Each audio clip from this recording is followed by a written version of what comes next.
సుమన్ టీవీలో మీ business promotions కోసం ఈ కింది నెంబర్ను సంప్రదించగలరు.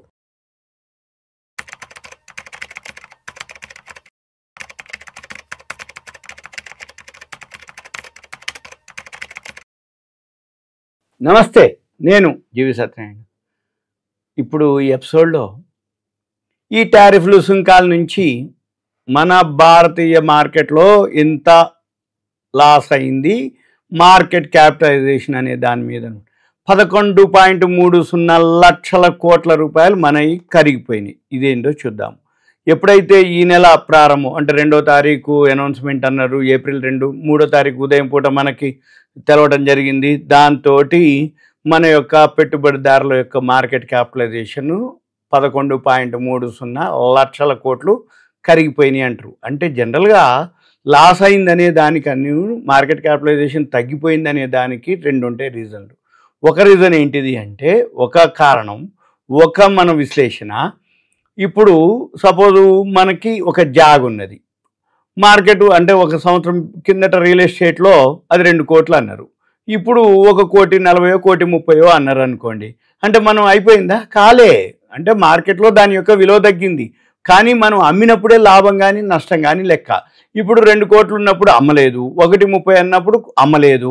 మళ్ళీ 6 నెలలు సంవత్సరం తర్వాత మార్కెట్ మళ్ళీ బాగున్న తర్వాత 2 నుంచి 2.10 అయింది అనుకోండి, అప్పుడు అమ్మినవు అనుకోండి, అది రియల్గా లాభం కానీ నష్టం కానీ పెట్టుబడి ఏదైతే ఉందో మనం అమ్మినప్పుడే లెక్కలు. కాకపోతే విలువ తగ్గిపోయింది, ఆస్తి విలువ. దాన్నే మార్కెట్ క్యాపిటలైజేషన్ అంటాం. అంటే ఈ నెల ఎప్పుడైతే ట్రంప్ అనౌన్స్మెంట్ జరిగిందో అక్కడి నుంచి మన ఇండెక్స్ కానీ, సెన్సెక్స్ కానీ, నిఫ్టీ కానీ, బిఎస్సి సెన్సెక్స్ యొక్క మార్కెట్ క్యాపిటలైజేషన్, షేర్ల యొక్క విలువ తగ్గిపోయింది అనమాట. అయితే ఈ తర్వాత ఇప్పుడు మనము అంటే ఈ అనిశ్చిత పరిస్థితితోటి బిఎస్సిలో ఏదైతే ఉందో 11.30627 11,30,627.09 లక్షల కోట్లు తగ్గి 4.66 ట్రిలియన్లకి చేరుకుంది. ఈ అంటే ఉన్న వాల్యూ అంటే డాలర్ల ప్రకారంగా. అయితే మనము 4,1,67,468.51 కోట్లకి చేరింది, అంటే మార్కెట్ క్యాపిటలైజేషన్ ఇది అనమాట. అయితే ఈ అదనపు దిగుమతి సుంకాల ద్వారా ఏదైతే మళ్ళీ 90 రోజుల పాటు నిలిపేస్తున్నామని ట్రంప్ అనౌన్స్ చేయటం, మళ్ళీ ఎమ్మటే మన మార్కెట్లో పాజిటివ్గా ఉండటం. అయితే ఇప్పుడు ఏదైతే ఈ దిగుమతి సుంకాలు 90 రోజులు ఆపేసారు కాబట్టి కొంచెం ఓకే అయిన తర్వాత మళ్ళీ ఏంటిది, ఈ అమెరికా ఏదైతే వైట్ హౌస్, చైనా తప్ప మిగిలిన దేశాలు ఏదైతే టారిఫ్ల మీద ఉన్నాయో దాంతో అమెరికా దిగుమతులపై వాళ్ళకి అంటే చైనా వాళ్ళకి విధించడం జరిగింది. ఏదైతే అమెరికా విధించిందో వాళ్ళు కూడా పెంచడం జరిగింది పర్సంటేజీ. అంటే ఏంది, చైనా మీద మేము ఇంత చేస్తాం అనగానే మేము కూడా అంతే పెంచుతాం అని చెప్పేసి వాళ్ళు పెంచడం, ఇవన్నీ కూడా జరిగింది. వాళ్ళు అమెరికా ఏదైతే 145% చేస్తే చైనా వాళ్ళు మళ్ళీ 125%కి పెంచడం జరిగింది. అంటే రెసిప్రోకల్ అంటారు అనమాట. అంటే మీ నుంచి మాకెంత వస్తుంది మేము కూడా మీకు అంత వేస్తాము అని అనమాట. అయితే ప్రపంచంపై ఈ ట్రంప్ ఏదైతే ఉందో ఇప్పుడు మళ్ళీ ఫైనాన్షియల్ ఇయర్ మనకి స్టార్ట్ అవ్వడం జరిగింది ఏప్రిల్ నుంచి. మార్కెట్లోనే మన స్టార్టింగ్లోనే ఆటుపోట్లు, F&O ఫ్యూచర్స్ ఓపెనింగు, మళ్ళీ మన మార్కెట్లో అంతా నష్టాలు గురి కావటం, బోర్డు మీటింగులు, యాన్యువల్ రిజల్ట్స్ రావటం, ఇవన్నీ వస్తున్నాయి అన్నమాట ఇప్పుడు.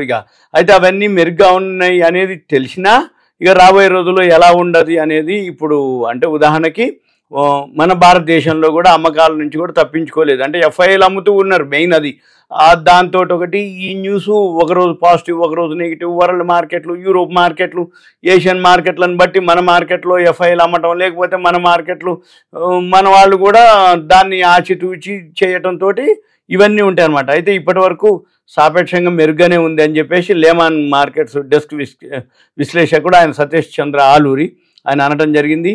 ఈ అమెరికాలో ఏవైతే భారతీయ వస్తువులపై ఏదైతే అదనపు సుంకాన్ని ఉందో ఇదంతా మళ్ళీ 90 రోజుల పాటు పొడిగించారు కాబట్టి మనకి అమెరికా చైనా మధ్య ఏదైతే గొడవ నడుస్తుందో వాళ్ళు టైట్ ఫర్ టాట్ సుంకాలతోటి వాళ్ళు అంటే మన మీద అంతగా ఎఫెక్ట్ ఉండదు, ఎందుకంటే మనకి బెనిఫిటే. ఏ విధంగా చూసినా ఇప్పుడు చైనా వాళ్ళు అమెరికాకి సుంకాలతోటి ఎక్స్పోర్ట్ చేయరు అనుకోండి, మనకి తక్కువకి మన దగ్గర సుంకాలు తక్కువ ఉన్నప్పుడు మనకి దిగుమతి అవుతాయి. మనకి దిగుమతి అయినప్పుడు మనకి తక్కువలోనే దొరుకుతాయి అనమాట.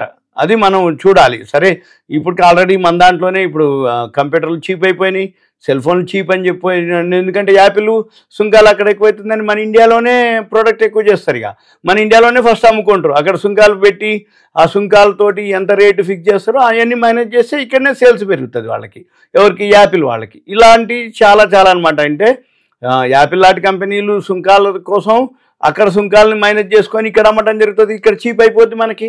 చైనా వాళ్ళంతే, మనకు తక్కువలో దొరుకుతాయి అనమాట. ఇవన్నీ మనకి ఒక విధంగా ఈ ట్రంప్ 90 రోజులు పోస్ట్ పోన్ చేయడంతో మిగిలిన వాటికి వీటికి వాళ్ళు ఏదైతే ఎక్స్పోర్ట్ చేయకుండా ఉన్నటువంటి మనకు ఇంపోర్ట్ అవుతాయి అనమాట. ఇవన్నీ కూడా మార్కెట్ యొక్క ఎఫెక్ట్ ఉంటుంది. ఇవన్నీ కూడా మనము సెలవులు కూడా ఎక్కువ ఉన్నాయి. ఈ సెలవులు ఇవన్నీ మనం ఇంకొక 3 నెలలు చూడాలి. ఎందుకంటే ఈ 90 రోజులు ఉంది కదా, ఈ 90 రోజులు ఏదైతే ఉందో అప్పటికి మనము ఫైనాన్షియల్ ఇయర్ సెకండ్ క్వార్టర్కి వస్తాం. సెకండ్ క్వార్టర్కి వచ్చేటప్పటికి మనం మళ్ళీ ఎకానమీ ఎలా ఉంది, అమెరికా ఎకానమీ ఎలా ఉంది, దీన్ని బట్టి మనము లాంగ్ రన్లో చూసుకొని ఇవన్నీ కూడా మన పని ఏంటిది, దీర్ఘకాలిక వృద్ధి ఏదైతే ఉందో దాన్ని బేస్ చేసుకొని ఇప్పుడు ఎఫ్ఐలు కొనాలి. రెండోది ఈ 90 రోజుల్లో పెద్దగా ఏముండదు, అంటే పెరిగి తగ్గుతూ ఉంటుంది. ఎందుకంటే మళ్ళీ డెసిషన్ ఏమవుతుందో తెలియదు, ఎప్పుడు మారుస్తుందో తెలియదు, ఇవన్నీ కూడా ఉంటాయి. కాబట్టి ప్రపంచ మార్కెట్ అనిశ్చిత పరిస్థితులు ఏర్పడేంత అస్థిరత పోయేంత వరకు ఇటువంటి ప్రధానంగా ఏవైతే వాణిజ్య ట్రేడ్ వార్ అంటాం అన్నమాట, ఈ ట్రేడ్ వార్ ఏదైతే ఉందో ఇవన్నీ మనము గమనించాలి, అబ్జర్వ్ చేయాలి. అయితే మనం ఏం చేయాలి, ఏవైతే యాన్యువల్ రిజల్ట్స్ బాగా ఉంటాయో బడ్జెట్ మన ఈ సుంకాలకు సంబంధం లేనటువంటి షేర్లో మీరు ఫోకస్ చేయాలి. ఈ సుంకాలకు సంబంధించిన షేర్లు ఏమేమి ఉంటాయి, ఏవైతే ఉన్నాయో కొన్ని ఉన్నాయి, కంపెనీలు సెక్టార్లు ఉంటాయి, అవి మనం చూడవచ్చు. రైల్వేస్ అనుకోండి, ఇప్పుడు సుంకాలకు ఫార్మా, టెక్స్టైల్ ఎగ్జిబిషన్ ఇచ్చిండ్రు, అవి తర్వాత వేస్తామని అంటుర్రు. రియల్ ఎస్టేట్ కంపెనీలు ఉన్నాయి, ఎన్హెచ్ఏ నేషనల్ హైవే అథారిటీ ఉంటాయి, పబ్లిక్ సెక్టార్ యూనిట్స్ ఉంటాయి. అవన్నీ కూడా సుంకాలకు పెద్దగా ఎఫెక్ట్ ఉండవు. దానికి సంబంధం లేనటువంటివి మనం చూసుకొని లిస్ట్ తయారు చేసుకొని మనం అవి ఇన్వెస్ట్ చేయొచ్చు. ఓకే, థ్యాంక్ యూ, సెలవు.